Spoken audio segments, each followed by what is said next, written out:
So we're here at Baylor University Medical Center here in Dallas, Texas, and we wanted to kind of give an update on the physical examination. You know, the anatomy continues to progress, and our understanding of the pathologic anatomy continues to evolve. We wanted to show you basically what the physical examination consists of today in 2014. It's basically the way it was when we first did the test at Stanford, but there's been some additional testing we think that's important to add in your basic examination.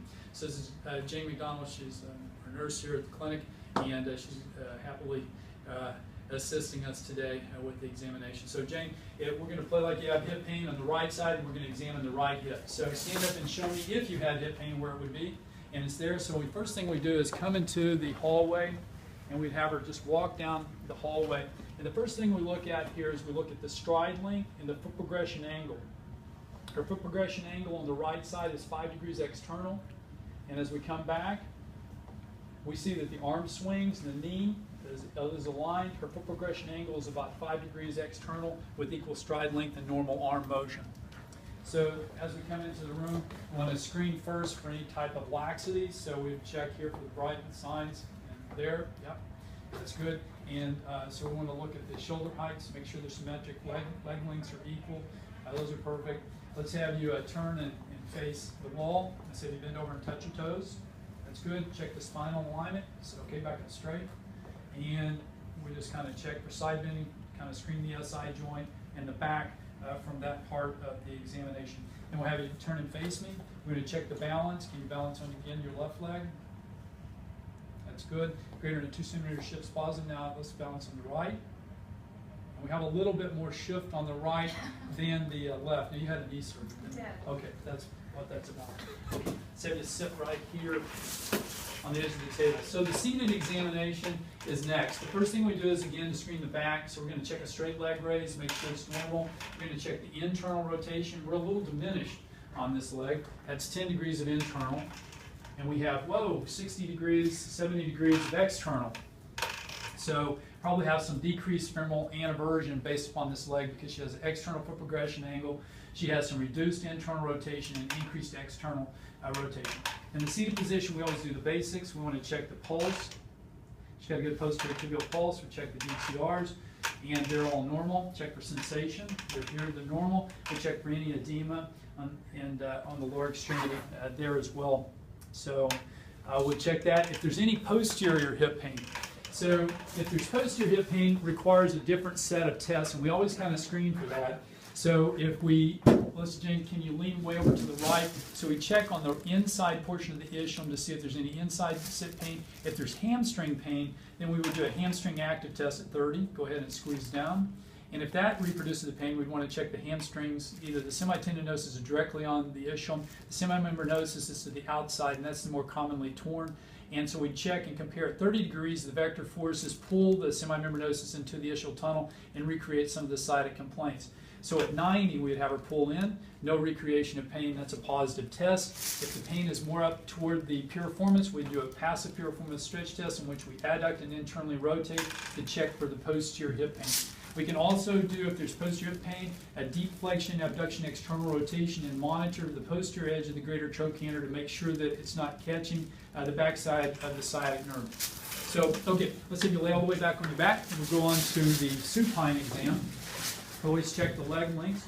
We check a little dial test here to kind of compare for the iliofemoral ligament. They're normal, the leg lengths are normal. Bend both knees all the way up. We're going to start with the Thomas test here. Thomas test is negative. And we do a dynamic internal rotatory impingement. Does that bother you at all? No. No? Okay, so I'm okay here. So flexion, adduction, internal rotation. The height in which we go into is dependent upon the sport and the activities. Then we do the dynamic external rotatory impingement, in which we check the outside of the hip and the congruence there. Also, instability will be positive in that position. So we'll come down next. We want to check the abduction. It's got 45 degrees. 25 degrees adduction. If there's any pain, we check on the adductor, no tenderness in the adductor. And then we always want to screen for the psoas, do a straight leg raise. And the reproduction of the pain anteriorly for the psoas test would be positive for any kind of psoas impingement. And then we bend the knees up, cross the arms across the chest. Any pain in your tummy? No? And do a partial setup for me. And we would just screen the abdomen to make sure there's no fascial hernias in that area. It's important to always check the the abductor. If there's any question of SI joint pain, we want to always check the Patrick-Faber's. And the Patrick-Faber's will be positive to the SI joint if this is positive here, or if we have any pain on the greater trochanter. Can you kind of shoot from the end? And if it's reproduction pain down here, you can also get a strain of either the gluteus medius or even the gluteus minimus anteriorly in this position.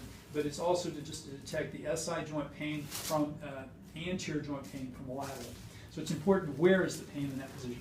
And if there's any pain toward the SI joint, we do a scour and kind of push in on this and monitor the SI joint. And if that's positive, either a posterior rim test in this position or a Galison's, which you drop the leg off the table. So no need to do that. Okay, let's roll to your left hip. Then in this position, I want to see here, again, one from that position, we kind of check at the max origin here, distinguish the max origin from the super SI, the ischium, and here's the greater trochanter. We know the posterior facet, the middle facet for the gluteus medius, and the anterior facet for the gluteus minimus, and we check all those three through palpation. Those are not positive. So I next check the strength actively. That's 5 out of 5 for the max. And now we check, release the ITB, lift up. That's the medius, and lift again. That's the minimus. So we check those. If you've got a tear here, you've got reproducible pain and weakness in this area, you're going to have some lateral tearing, possibly the gluteus medius. So if we have, again, posterior hip pain in this position, we do an ischiofemoral impingement test in which we bring the hip into extension, and we can take the hip into extension. If it reproduces the pain lateral, that's a positive ischiofemoral impingement test. If it's done, if it alleviates the pain in extension by abduction, it takes the lesser trochanter away from the ischium and doesn't recreate the pain into that position right here. That can also be accentuated by short stride or long stride walking. So that's just for patients that present with posterior pain. So then we next do a flexion adduction in this position, because this is a different angle for the lumbar spine than laying flat. This is more functional. We do flexion adduction internal rotation, and we do next a lateral rim impingement here, and then we apply pressure, and that's the apprehension. If we have any kind of instability, that'll reproduce the pain anteriorly. It's really an important test. We come back this way, check the tensor, check the medius, 1+ tight on that one. I know. Shoulder back, that's it for the maximus contribution, and you kind of want to know those 3 spots for the contracture for the ITB. So that pretty much takes us through the lateral base examination. Can you roll to tummy? And then we check an Eli's test just to check the rectus. That's a little tight. It is. That's a little tight for you. And this is, yeah, that's definitely tighter. And then we'll check the Craig's test. And I think Craig's test is, yeah, and she is retroverted. So there's center for her on this right leg, and it should be this way to center, but she's the opposite. So she does have a retroverted right femur just a little bit on this side. So that's the basic maneuvers we have for, and you can set up there for a second, James. Those are the basic maneuvers that we have for the standardized test. There's other additional tests that you may want to do if there's popping or snapping. For example, we could do a fan test in the front. We can do a bicycle test. There's popping on the outside, or a hula hoop maneuver to help them to identify coccus sultans, externus or internus. There's some additional testing that may be required, but these are our basic tests that we perform every single time a patient comes in. I think it's very, very important to have consistency. I think the validity of all these tests is yet to be proven, but I think it's very, very important to have a fixed background on which to cast the shadow of pathology. So I hope that helps you in your evaluation of patients. And stay tuned. I think there's more to come as we continue to develop our understanding of the anatomy and the biomechanics around the hip. Thank you. Hello, my name's Dr. Gill. I'd like to do an examination of your hips today, if that's okay. That's okay. Before we start, can I confirm your name and date of birth?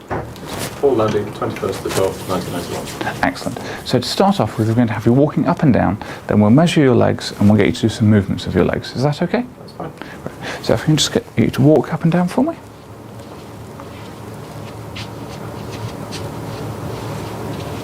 Brilliant. Okay, and if you could just stand over here for me. All right. Now what I'm going to do, I'm going to put my hands on your pelvis, like so. And if you can raise this leg up for me. Okay. And relax. And if you can raise this leg up for me. Okay, that looks fine, thank you.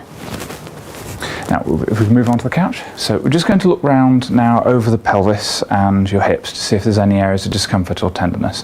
Do you have any pain anywhere down there? No. Okay, so if you can lie flat for me. So I'm just going to press over your pelvis like so. Any problems with that? No. Okay. And any pains or discomfort there? No. Or there? No. Okay. We're just going to measure the length of your hips now to start off with. So I'm just going to get the tape measure. And we're going to start off from there, all the way down. And we'll do the same again on this side. Okay, so they're the same. And if you can just show me your umbilicus. I'll do the same again.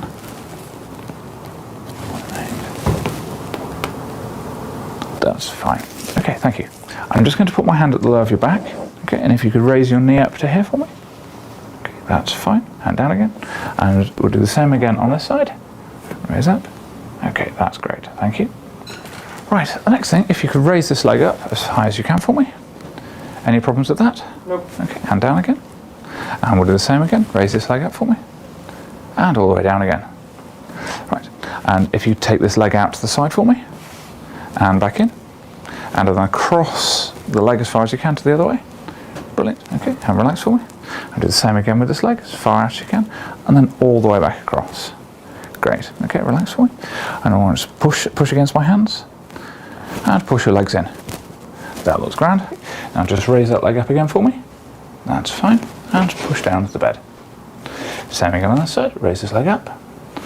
And push down at the bed. Great. If I can just get you to lift this leg up for me. Okay, we're going to go. Any problems with that? Nope. Okay, we'll do the same again on this leg. So if you lift it up for me. And we'll turn it this way and that way. Any problems with either of those? Nope. Okay, that's great, thank you.